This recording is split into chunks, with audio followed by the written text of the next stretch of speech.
भाजपचे सेवा अभियान सांगलीमध्ये उत्स्फूर्तपणे भारतीय जनता पार्टी सांगली यांच्या मार्फत महाराष्ट्राचे प्रदेश अध्यक्ष माननीय रवींद्र चव्हाण यांच्या नेतृत्वाखाली सेवा अभियान मोहीम चालू आहे। ही सेवा अभियान महिन्यातून 2 वेळा होत असते। यामध्ये माननीय रवींद्र चव्हाण यांच्या मार्फत विजय साखरे यांच्या उपस्थितीत आज आणि उद्या हे सेवा अभियान होणार आहे। यामध्ये सर्वसामान्य नागरिकांचे प्रश्न सोडवले जातील, आरोग्य व सरकारी कामातील समस्या जाणून घेत आहे। यावेळी भारतीय जनता पार्टीचे शहराध्यक्ष प्रकाश डंग, शिराळ्याचे आमदार माननीय सत्यजित देशमुख, भारतीय जनता पार्टीचे नेते पृथ्वीराज बाबा पाटील, माजी आमदार दिनकर तात्या पाटील व इतर मान्यवर उपस्थित होते। हे सेवा अभियान अत्यंत चांगल्या प्रकारे चालत असून यामध्ये अनेक नागरिकांचे प्रश्न सुटले जात आहेत। त्यामुळे नागरिकात समाधान व्यक्त होत आहे असे आमदार सत्यजित देशमुख यांनी सांगितले व नागरिकांनी महिन्यातून होणाऱ्या 2 दिवसासाठी आपण यामध्ये सहभागी होऊन आपल्या समस्या सांगाव्यात असे त्यांनी आवाहन केले।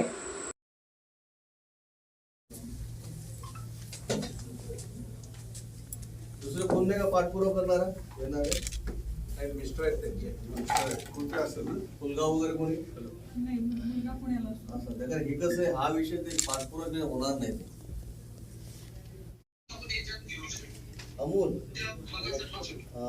मनोज शिंदे काही फोन उचलत नाही, आपले उपनगराध्यक्ष, तुम्हाला व्हॉट्सअप नंबर पाठवतो।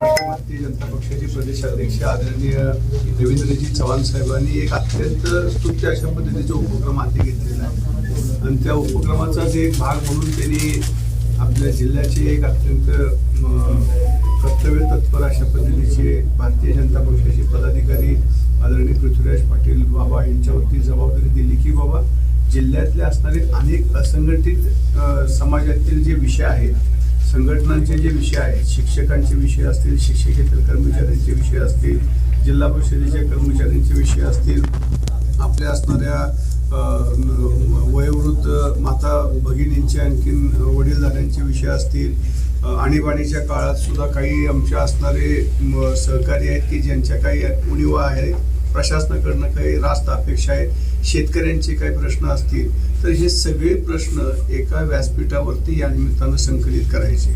तात्काळ ज्या गोष्टीचं निराकरण त्या ठिकाणी करता येईल त्या करण्यासाठी साखरे साहेब म्हणून जे एक अत्यंत प्रतिष्ठित स्वतः सुद्धा एक सरकारी व्यवस्थेमध्ये काम करणारे जे आमचे अधिकारी आहेत त्यांना त्यांनी मनोनीत केलेले आहे आणि ते इथं या कामासाठी दर मला वाटते महिन्याला असे 2 दिवस येतात, आणखीन त्या असणाऱ्या सगळ्या कामाची असणारी सगळी माहिती घेतात, त्याचा पाठपुरावा करतात आणि त्यानंतर प्रत्येक असणाऱ्या त्या संबंधित सहकार्याशी तो जो स्टेक होल्डर आहे त्याच्यापर्यंत संवाद साधण्याचा प्रयत्न करतात। म्हणजे जो एकात्म मानव विकास हा जो संकल्प आहे भारतीय जनता पक्षाचा, तो तंतोतंत राबवण्याचा प्रयत्न या असणाऱ्या आउटरीच प्रोग्रामच्या माध्यमातून सुरू आहे। आज इथं केलं आमचे डंग साहेब आहेत, साठे साहेब आहेत, शिंदे साहेब तर वरिष्ठच आहेत, त्यांनी मला वाटते जनसंघाच्या काळापासून म्हणजे दीनदयाल उपाध्यायांच्या काळापासून त्यांनी या व्यवस्थेमध्ये काम केलेलं आहे। तर या सगळ्या मंडळींच्या माध्यमातून एक अत्यंत वेगळ्या पद्धतीनं हा उपक्रम आपण राबवतोय आणि त्या उपक्रमाला निश्चित आता यश यायला लागलेलं आहे। आता लोक चर्चेत कर्णोपकरणी त्यांना कळतं की बाबा अधिकारी यायला लागलेले आहेत, लोक कैफियत घेऊन यायला लागलेले आहेत। हे मला वाटतं ह्या असणाऱ्या मोहिमेचं यश आहे आणि त्या माध्यमातून निश्चित एक उत्तरदायित्व जे म्हणतो, सरकार आलं, सरकारच्या माध्यमातून मंत्रिमंडळाचं व्यवस्थापन काम करते, पण त्याबरोबरच पक्ष संघटना सुद्धा लोकांच्या असणाऱ्या सेवेमध्ये अविरत आहे हे दाखवण्यासाठी आणि ते करून घेण्यासाठी आमचे अधिकारी महोदय इथं आले आहेत।